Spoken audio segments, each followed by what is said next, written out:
ഒരു മനുഷ്യൻ ഇസ്ലാം മതത്തിലേക്ക് കയറി വന്നാൽ ആദ്യം ചെയ്യേണ്ട കർമ്മം എന്തായിരിക്കും?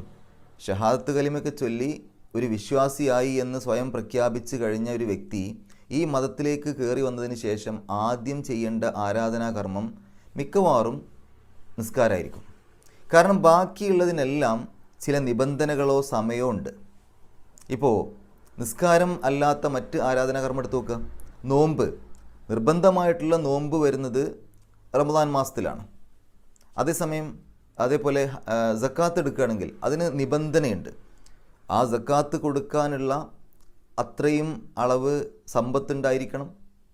എല്ലാ പാവങ്ങൾക്കും അത് ബാധകമല്ല. അതേപോലെ തന്നെ അതിന് ഒരു വർഷം കഴിഞ്ഞാലാണ്, ഒരു പ്രാവശ്യം കൊടുത്താൽ പിന്നെ ഒരു വർഷം കഴിഞ്ഞാലാണ് പിന്നെ അടുത്തതിൻ്റെ ഒരു കാലം എത്തുള്ളൂ. ഹജ്ജാണെങ്കിൽ എല്ലാ സമയത്തും ഹജ്ജില്ല. നിർബന്ധമായ ഹജ്ജാണെങ്കിൽ പോലും അത് ആ ഒരു സമയത്തേ എത്തുള്ളൂ. എല്ലാ സമയത്തും ഹജ്ജ് ചെയ്യാൻ പറ്റില്ലല്ലോ. അപ്പോൾ ഒരാൾ ഇസ്ലാം മതത്തിലേക്ക് കടന്നു വന്നു കഴിഞ്ഞാൽ അദ്ദേഹത്തിന് ഏറ്റവും ആദ്യം ചെയ്യേണ്ട ആരാധനാകർമ്മം അത് നിസ്കാരമായിരിക്കും. അതുകൊണ്ട് ആ നിസ്കാരത്തിന് വളരെ പ്രാധാന്യമുണ്ട്. മാത്രവുമല്ല, നിസ്കാരം അടുപ്പിച്ചടുപ്പിച്ച് വന്നുകൊണ്ടിരിക്കുക. നിർബന്ധ നിസ്കാരം തന്നെയാണ്. തൊട്ടടുത്ത നിമിഷം ഒരു ദിവസം തന്നെ 5 പ്രാവശ്യം വന്നുകൊണ്ടിരിക്കുകയാണ് ആ ആരാധനാകർമ്മം.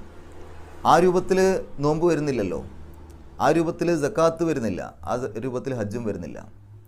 അപ്പോൾ ഈ ഒരു നിസ്കാരം എന്നുള്ള ആരാധനാകർമ്മം അടുപ്പിച്ചടുപ്പിച്ച് ഓരോ ദിവസവും അടുപ്പിച്ചടുപ്പിച്ച് വന്നുകൊണ്ടിരിക്കുകയാണ്.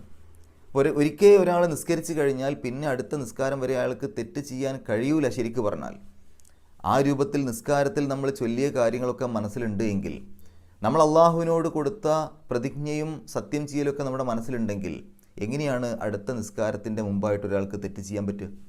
അപ്പോൾ നിസ്കാരത്തിന് വളരെ പ്രാധാന്യമുണ്ട് ഇസ്ലാമിൽ. ആ ഒരു നിസ്കാരത്തെ അവിടെ എടുത്തു പറയുകയും ചെയ്തു.